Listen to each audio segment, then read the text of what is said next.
Most baseball players never have a chance at playing professionally, even if you were pitch in the big leagues, even less hang around the big leagues after they debut. And almost no one breaks into the league 3 separate times over 14 professional seasons, 4 countries, and 3 continents. But that's exactly what Dietrich Enns did. In 2024, Dietrich Enns was the opening day starter in Korea, pitching for the LG Twins at age 33. A year later, he made his first major league start in 2,877 days and signed a multi-million-dollar deal with the Orioles. So how did he go from the KBO to carving in the AL East at age 34? To answer that, we've got to go back to 2012. Dietrich Enns was drafted in the 19th round in 2012 out of Central Michigan University. That gave him less than a 5% shot at ever pitching in the big leagues, but that didn't stop him. He dominated at every level. In 2014, he started the year with a measly 1.42 ERA, but then came his first major injury.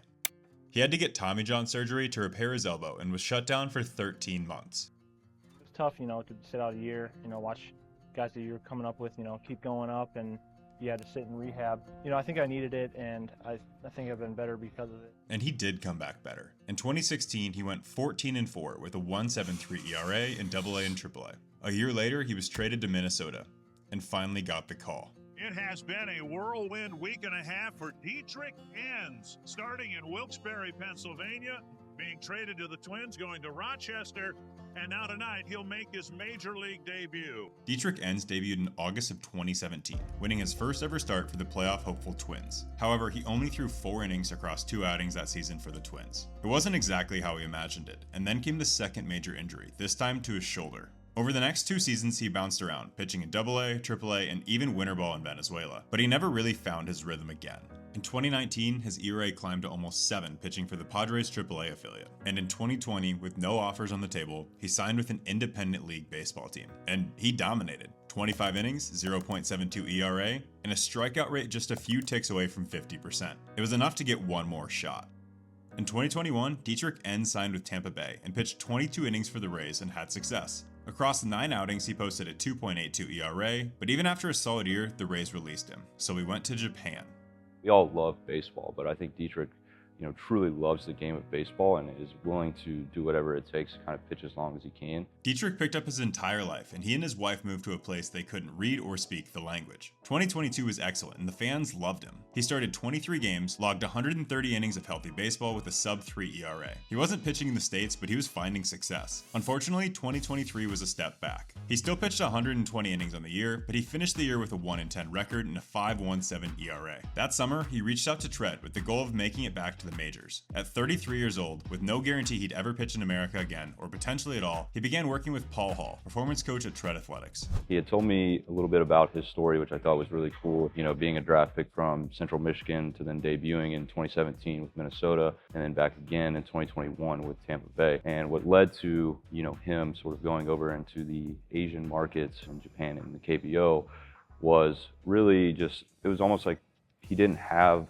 a solidified spot in terms of like the consistency to stay necessarily in the big leagues, because he had a little bit of the both role. So he could throw in the bullpen, he could also start, and going over to Asia and really solidifying that role of what he was also capable of and being healthy for multiple seasons, throwing over 100 plus innings, was really going to be a key part to attract, kind of the MLB markets moving forward. The 2024 offseason was about getting back to what worked, refining the pitches he commanded best, leaning into his pitchability, and building a plan around that. Changeup was something that was always a little bit of a struggle on consistency, so we started to really attack that heading into it. Game planning really how he was pitching and how he could actually leverage that further. For 2024, he decided to go play in South Korea, signing a 1-year deal with the LG Twins.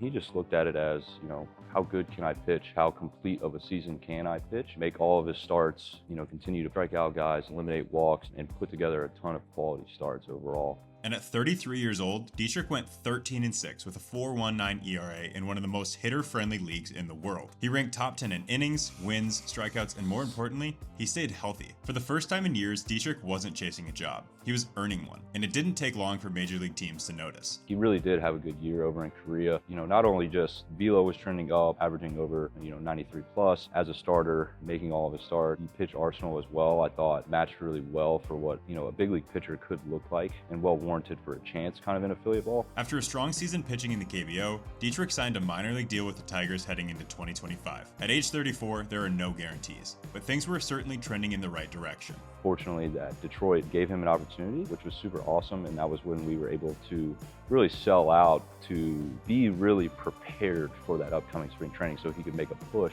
at, breaking with the club. Heading into spring training in 2025, both Dietrich and Paul knew they needed to solidify a pitch with arm side movement. Dietrich had a serviceable changeup he used in the KBO in 2024, but there wasn't enough separation between his fastball and changeup for it to be a weapon. The plan of the attack really was, could we make the changeup more serviceable? Because truthfully, we didn't have anything in the arsenal that could go arm side. Can we make the changeup really have some effect? And especially with him as a starting pitcher, we're going to need some timing, deception, and something going arm side to, essentially miss barrels. In spring training, Detroit's pitching coordinator saw a few of his changeups and had a suggestion. Try the kick change. It immediately became a solid option, but there were some consistency concerns with the original grip. The caveat with that was that some would catch and then some would kind of be a little bit verty with some cut. And after he sent over some edger from that bullpen, what I could see was that his middle finger was kind of below the two-seam rail there. And so after that, really being able to move that middle finger up onto the rails a little bit more consistently, that way the middle finger wasn't so far behind, really helped get some consistency there on the vert side to then just knowing what the pitch was going to do. After 14 solid starts for Detroit's AAA affiliate, the Tigers called up Dietrich to start versus the Athletics. When Dietrich Enns took the mound for the Tigers on June 26, 2025, it had been 1,371 days since his last outing and 2,877 days since his last major league start. The last time he started a big league game, Joe Mauer was playing first base, and Ryan Braun was the three-hole hitter. Nearly 8 years later, Enns was 34 years old. And this time, his family didn't have to wake up at 4 a.m. to watch him across the world.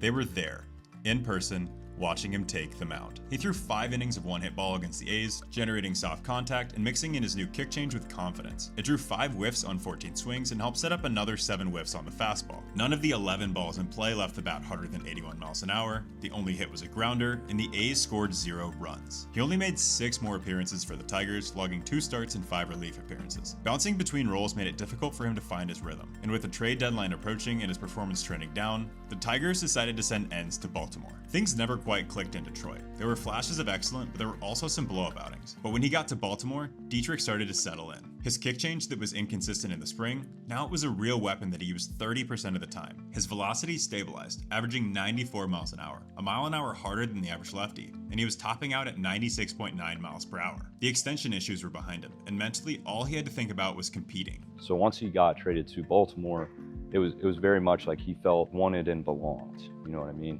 And so when you have that feeling that you're now this person, from an identity standpoint, on top of everything else, he was trying to feel more confident with everything delivery-wise, so then everything stuff-wise, and his plan of attack, that it really just became, hey, let's go pitch, let's go be the competitor that we are.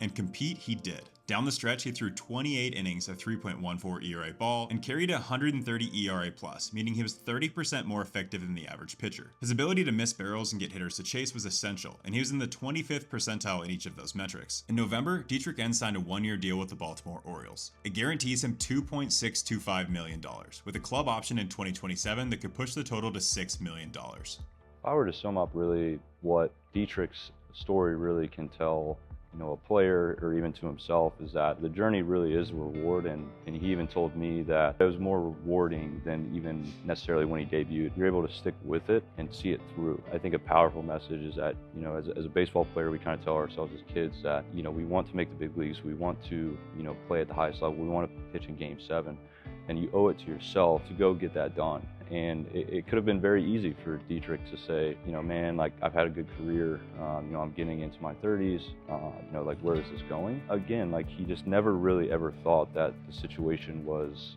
bad. It was just a step in his journey, and I couldn't be more happy for Dietrich ultimately to making this thing happen. From indie ball to Japan to Korea, back to the major leagues, and now a guaranteed 7-figure contract. Dietrich Enns didn't just make it back, he bet on himself over and over, and proved he didn't just belong, he could thrive. And he'll be the first to tell you the journey was the reward.